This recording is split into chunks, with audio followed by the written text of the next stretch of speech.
भारत को 15 अगस्त 1947 को अंग्रेजों से आजादी आधी रात को मिली थी।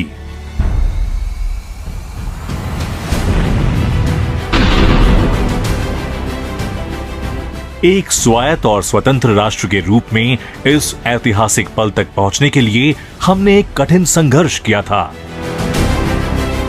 ऐसे में भारत के सामने कई चुनौतियां थी। लगभग 200 साल तक औपनिवेशिक शक्तियों ने भारत के धन और संसाधनों का दोहन किया था और अपने पीछे छोड़ गए थे शोषण और दरिद्रता की विरासत। जैसा कि हम जानते हैं कि 1950 के दशक में बहुत बड़ी संख्या में CSIR प्रयोगशालाएं स्थापित की गई थीं। उनको स्थापित करने के पीछे एक पूरी योजनाबद्ध प्रक्रिया थी और इस प्रक्रिया में विज्ञान और प्रौद्योगिकी योजना के साथ पंचवर्षीय योजनाओं की प्राथमिकताओं को जोड़ने का प्रयास किया गया था। इसलिए एक समृद्ध और मजबूत राष्ट्र के निर्माण के लिए एक तरफ जहां स्वतंत्र भारत में मानव संसाधन के लिए बड़े पैमाने पर विज्ञान और इंजीनियरिंग शिक्षण संस्थानों की स्थापना करना था, तो वहीं दूसरी ओर उन्नत वैज्ञानिक अनुसंधान सुविधाओं की स्थापना करके विज्ञान और प्रौद्योगिकी की एक ठोस नींव रखना भी अनिवार्य था, जिसमें कृषि से लेकर चिकित्सा अनुसंधान, परमाणु ऊर्जा से लेकर अंतरिक्ष प्रौद्योगिकी तक के क्षेत्रों में बुनियादी ढांचे के निर्माण करना, ताकि कृषि और खाद्य उत्पादन की कमी से लेकर स्वास्थ्य सुविधाओं, सिंचाई, स्वच्छता, परिवहन, बिजली और रक्षा जैसे क्षेत्रों में भारत का नव निर्माण हो सके और हमारे देश को संसाधनों की कमी से न जूझना पड़े। डिफेंस रिसर्च ऑर्गेनाइजेशन DRDO, उस समय DRDO यानी रक्षा अनुसंधान संगठन ने हमारे रक्षा उपकरणों और रक्षा जरूरतों को पूरा करने के लिए एक मिशन शुरू किया और आज हमारे पास दुनिया की सबसे अच्छी रक्षा प्रणाली है। हम काफी हद तक रक्षा तकनीक के क्षेत्र में आत्मनिर्भर हो गए हैं। तो विज्ञान से आत्मनिर्भर भारत के इस एपिसोड में हम 1947 से लेकर 1970 की शुरुआत के बीच CSIR, IIT और विज्ञान के अन्य संस्थानों के रूप में भारत का निर्माण होते हुए देखेंगे। हम 1958 के साइंटिफिक पॉलिसी रेजोल्यूशन के बारे में भी जानेंगे, जिसने आने वाले वर्षों के लिए भारत के विज्ञान कार्यक्रमों को एक नई दिशा और आकार दिया। हम शांति स्वरूप भटनागर, होमी जहांगीर भाभा, प्रशांत चंद्र महालनोबिस, JC घोष, सतीश धवन और विक्रम साराभाई जैसे भारत के कुछ वैज्ञानिक दिग्गजों की विरासत पर भी एक नजर डालेंगे। तो चलिए शुरू करते हैं आज का आत्मनिर्भर भारत का ये सफर।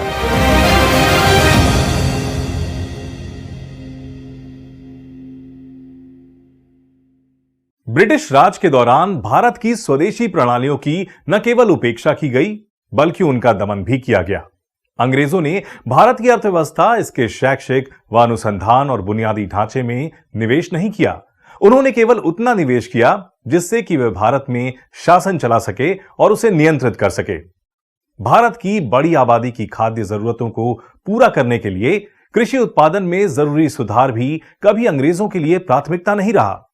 इसलिए जब हमने 1947 में आजादी हासिल की, तो हमारे राजनीतिक और वैज्ञानिक समुदाय को शुरुआत ABCD से करनी पड़ी और उन्होंने भारत में और समृद्धि लाने के लिए विज्ञान और प्रौद्योगिकी का इस्तेमाल एक आवश्यक माध्यम के रूप में किया। भारत को स्वतंत्रता मिलने के बाद के वर्षों में 1876 में Indian institute of cultivation of science, 1907 में भारतीय विज्ञान संस्थान बैंगलोर, 1916 में बनारस हिंदू विश्वविद्यालय और 1921 में विश्व भारती विश्वविद्यालय तथा शांति निकेतन जैसे स्वदेशी संस्थानों का विकास हुआ। ये संस्थान स्वतंत्रता के बाद के युग में वैज्ञानिक अनुसंधान और नवाचारों के लिए एक पारिस्थितिकी तंत्र विकसित करने में सहायक बने। इन संस्थानों ने ऐसे शिक्षाविदों, वैज्ञानिकों और प्रौद्योगिकीविदों की एक नई पीढ़ी का निर्माण किया, जिनमें राष्ट्रवादी सोच बहुत गहरी थी। इन लोगों ने 1947 के बाद विज्ञान और प्रौद्योगिकी की नींव रखने का काम किया, जिससे बड़े पैमाने पर बुनियादी ढांचे, देश भर में राष्ट्रीय प्रयोगशालाओं और तकनीकी शिक्षण संस्थानों का निर्माण और विकास हुआ। जैसे कि CSIR यानी केंद्रीय वैज्ञानिक तथा औद्योगिक अनुसंधान परिषद का निर्माण और विकास हुआ। इस संस्थान को शांति स्वरूप भटनागर द्वारा निर्देशित किया गया था। केंद्रीय वैज्ञानिक तथा औद्योगिक अनुसंधान परिषद के संविधान का मसौदा डॉक्टर शांति स्वरूप ने आरकोट रामास्वामी मुदलियार के साथ तैयार किया और बाद में वे इसके संस्थापक महानिदेशक भी बने। डॉक्टर भटनागर को भारत में अनुसंधान प्रयोगशालाओं के जनक के रूप में जाना जाता है।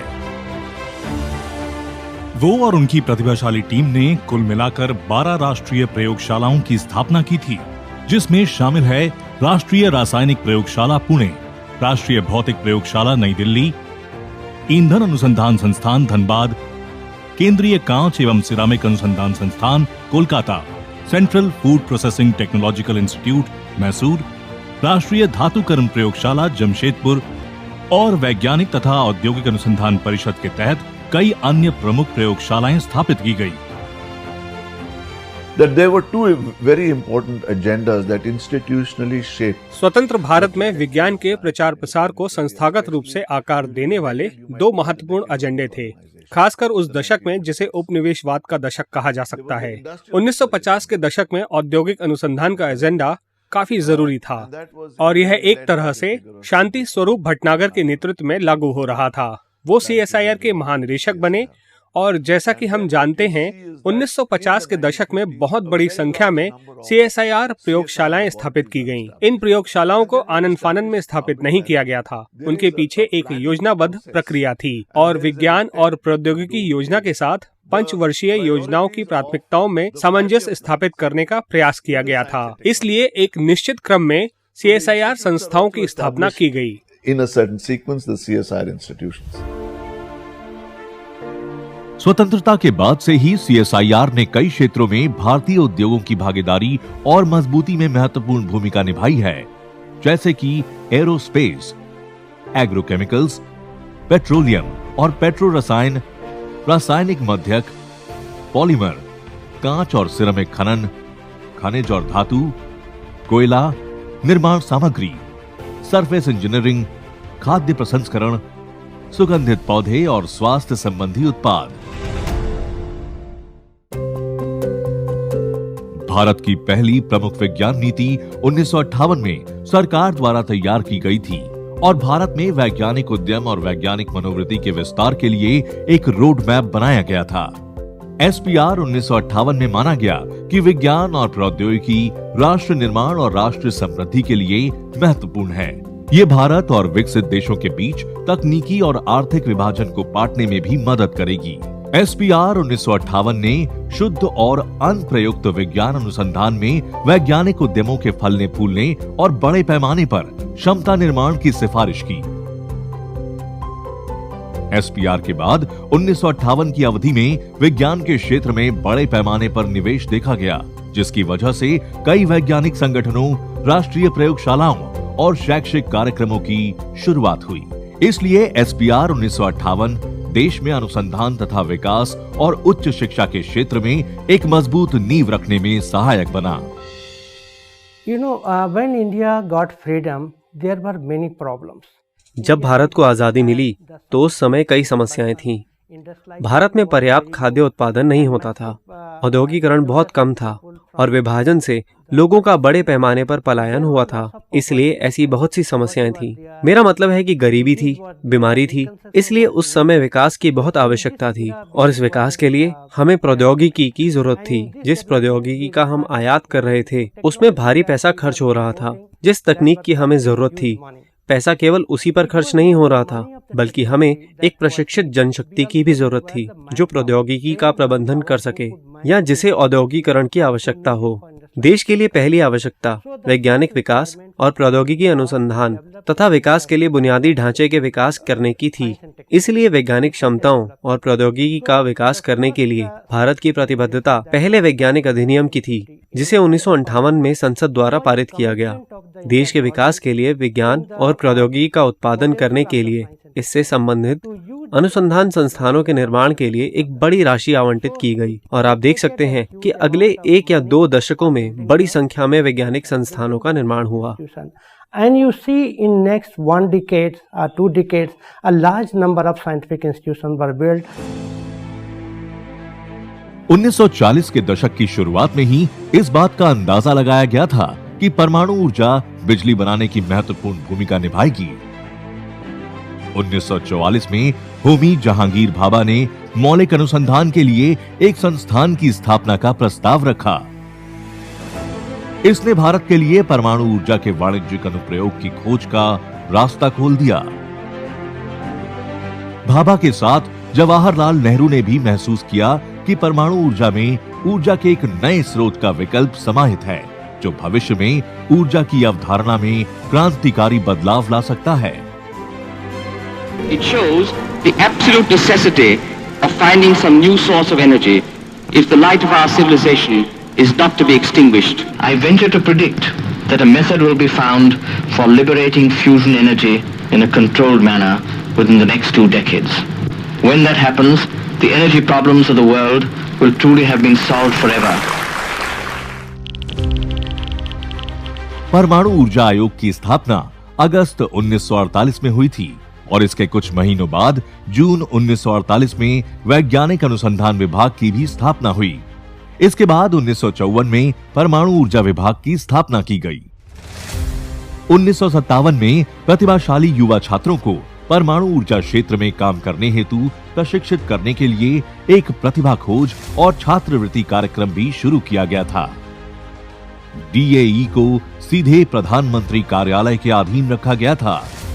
डीएई ने 1956 में पहला परिचलन अनुसंधान रिएक्टर विकसित करने के अथक प्रयास किए, जिसके बाद 1969 में महाराष्ट्र के तारापुर में भारत के पहले वाणिज्यिक रिएक्टर तारापुर परमाणु विद्युत केंद्र का निर्माण किया गया।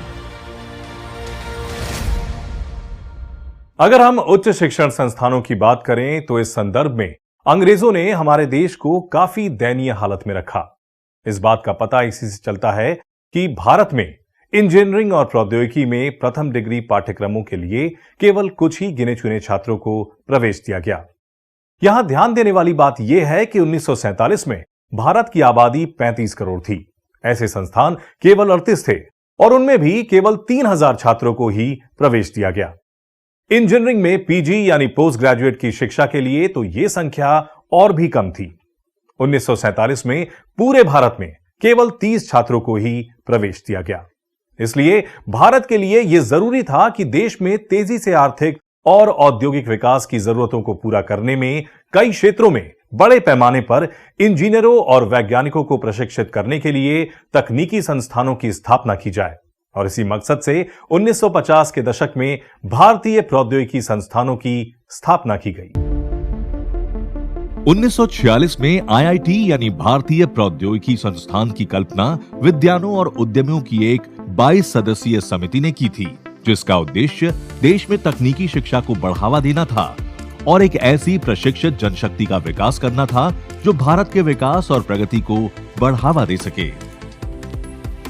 एनआर सरकार समिति ने मोटे तौर पर जो सिफारिशें की थी, उनमें भारत के पूर्वी, पश्चिमी, उत्तरी और दक्षिणी क्षेत्रों में 4 उच्च तकनीकी संस्थानों की स्थापना की जाए और उनमें से पूर्व और पश्चिम में किसी एक की शुरुआत तुरंत की जाए।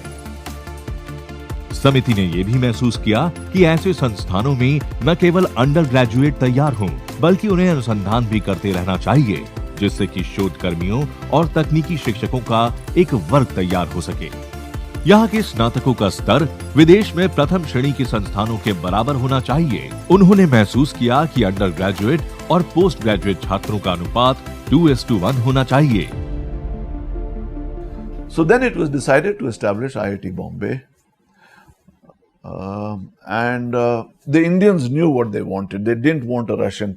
आईआईटी बॉम्बे की स्थापना करने का निर्णय लिया गया और भारतीयों को पता था कि वे क्या चाहते हैं।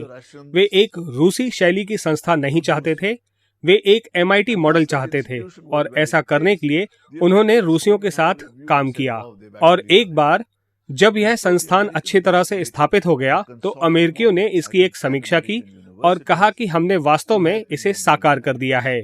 इसके बाद अमेरिकियों ने एक कंसोर्टियम बनाया जो मुझे लगता है कि 10 अमेरिकी विश्वविद्यालयों ने भारत को आईआईटी के बनने में मदद की। इस कंसोर्टियम ने आईआईटी कानपुर के निर्माण में भी मदद की। इसलिए आईआईटी कानपुर में अमेरिकी भागीदारी और आईआईटी बॉम्बे की स्थापना में हमें रूसी सहयोग मिला। आईआईटी कानपुर की स्थापना में अमेरिकी समर्थन मिला था और जब जर्मन आए तो उन्होंने आईआईटी मद्रास की स्थापना में मदद की। लेकिन अंग्रेजों ने सीमित मदद से आईआईटी दिल्ली की स्थापना की। इन संस्थानों का लक्ष्य एक तकनीकी कैडर का निर्माण करना था जिससे कि भारत सार्वजनिक क्षेत्र के उद्योग में प्रवेश कर सके और राष्ट्र निर्माण की एक बड़ी तकनीकी और महान परियोजना में भाग ले सके। sector industry and participate in this grander project of technological and of larger technological project and also of nation building. NR सरकार समिति की सिफारिश पर देश का पहला संस्थान 1950-1951 में अस्तित्व में आया। उस समय इसे ईस्टर्न हायर टेक्निकल इंस्टीट्यूट कहा जाता था और इसके पहले निदेशक सर ज्ञान चंद्र घोष थे, जो कि एक प्रसिद्ध रसायनक थे। उन्हें भारत में वैज्ञानिक और औद्योगिक विकास तथा प्रौद्योगिकी शिक्षा में उल्लेखनीय योगदान के लिए भी जाना जाता है। इस संस्थान का वर्तमान नाम भारतीय प्रौद्योगिकी संस्थान है। ये नाम भारत के पहले शिक्षा मंत्री मौलाना अबुल कलाम आजाद द्वारा दिया गया था। आईआईटी खड़गपुर ने अगस्त 1951 में 224 छात्रों और 42 शिक्षकों से अपने पहले सत्र के साथ इस यात्रा की शुरुआत की। 15 सितंबर 1956 को भारत की संसद ने इस संस्थान को राष्ट्रीय महत्व के संस्थान के रूप में घोषित करते हुए भारतीय प्रौद्योगिकी संस्थान खड़गपुर अधिनियम के रूप में जाना जाने वाला एक अधिनियम पारित किया।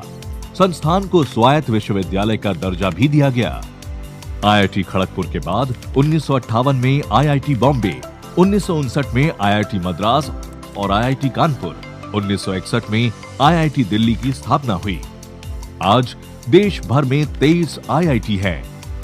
इन संस्थानों से हर साल 16,000 से ज्यादा इंजीनियर देकर उत्कृष्ट संस्थानों के रूप में लगातार प्रदर्शन किया है। वर्षों से आईआईटी ने विश्व स्तर के शैक्षिक मंच तैयार किए हैं, जहां से हमारे देश में नवाचार पारिस्थितिकी तंत्र को संचालित और मजबूत बनाने का काम किया गया है। 15 अगस्त 1947 को भारत के पहले कृषि मंत्री डॉक्टर राजेंद्र प्रसाद, जो कि 1950 में भारत के पहले राष्ट्रपति भी बने, उन्होंने कहा कि भारत का सबसे महत्वपूर्ण कार्य भूख पर विजय प्राप्त करना है। उस समय भारत अपनी बड़ी आबादी के लिए खाद्यान्नों का पर्याप्त उत्पादन नहीं कर पाता था। इसलिए हमारे योजनाकारों ने स्वास्थ्य, कृषि, खाद्य आपूर्ति, औद्योगिक अनुसंधान और ऊर्जा जैसे क्षेत्रों की समस्याओं के समाधान के लिए विज्ञान और प्रौद्योगिकी की ओर रुख किया। बीमारियों का उन्मूलन और स्वास्थ्य के बुनियादी ढांचे का निर्माण सरकार की एक और प्राथमिकता थी, जिसकी वजह से देश भर में नए संस्थान और अस्पताल स्थापित किए गए। देश में विभिन्न रोग उन्मूलन कार्यक्रम शुरू किए गए, जैसे कि 1953 में राष्ट्रीय मलेरिया उन्मूलन कार्यक्रम शुरू हुआ। यह किसी एक बीमारी के खिलाफ सबसे बड़ा स्वास्थ्य कार्यक्रम था। इसके परिणाम स्वरूप मलेरिया से होने वाली मौतों की संख्या में काफी कमी आई। इसी तरह 1955 में राष्ट्रीय कुष्ठ नियंत्रण कार्यक्रम, 1955 में राष्ट्रीय फाइलेरिया नियंत्रण कार्यक्रम, 1962 में राष्ट्रीय घेंघा रोग नियंत्रण कार्यक्रम, 1962 में राष्ट्रीय क्षय रोग नियंत्रण कार्यक्रम शुरू हुए और इस तरह बड़े बड़े स्वास्थ्य संस्थान उभरने लगे। 1956 में नई दिल्ली में एम्स यानी अखिल भारतीय आयुर्विज्ञान संस्थान की स्थापना हुई थी। देश के हर राज्य में नए मेडिकल कॉलेज स्थापित किए गए, जिससे इन कॉलेजों में नए मेडिकल पाठ्यक्रम शुरू हुए। इससे देश में चिकित्सा शिक्षा और अनुसंधान को बढ़ावा मिला। पहली बार 1956 में इंडियन पब्लिक हेल्थ एसोसिएशन का गठन किया गया। इसका मुख्य उद्देश्य भारत में अपनी विभिन्न शाखाओं में सार्वजनिक स्वास्थ्य और संबंध विज्ञान का प्रचार व उन्नति करना, देश के लोगों के सार्वजनिक तथा व्यक्तिगत स्वास्थ्य की सुरक्षा व प्रचार करना तथा एसोसिएशन के सदस्यों के बीच सहयोग और फेलोशिप को बढ़ावा देना था।